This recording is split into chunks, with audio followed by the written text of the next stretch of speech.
بگم میمیرم برات، تو فقط گریه نکن.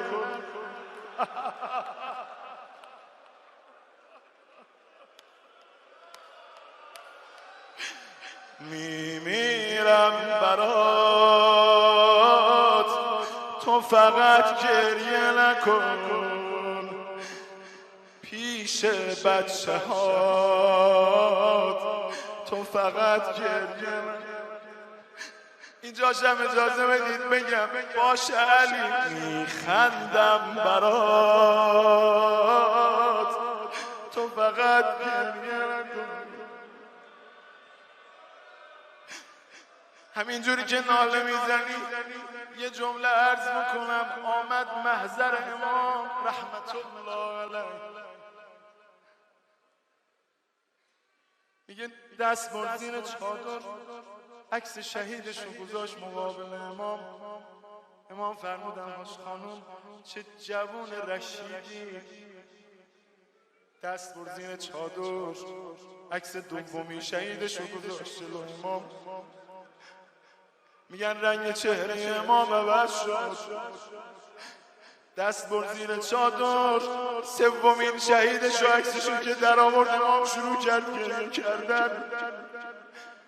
میگن یهو دیدن خودشو جمع کرد، چادرشو محکم گرفت، دست برد زیر چادر، عکس چهارمین شهیدشو گذاشت مقابل. گفت آقا اشک چشاتو پاک کن، من این 4 تا رو دادم اشک چشای تو رو نبینم. آقا جان مادرتون شما بغض نکنه.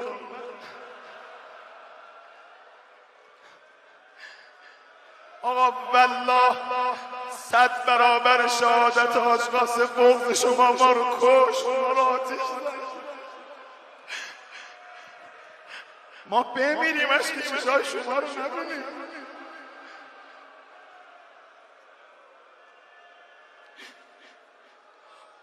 حالا ادامه روزم و سوال میخوام بکنم. تا در خونه رو زدن خودش زودی بلند شد گفت شما بشین من میرم، بیادبی میکنن بهت. محسنشو دادش که چشاشو نبینه. اما نمیدونم تو صورت امیرالمومنین چی دید.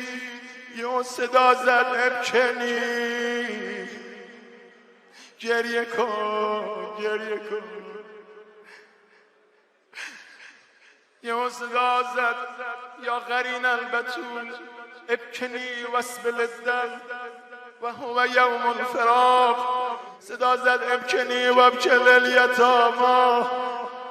علی برا بچه هم گریه کن، اما همشون یه طرف و قتیل به تف العراق.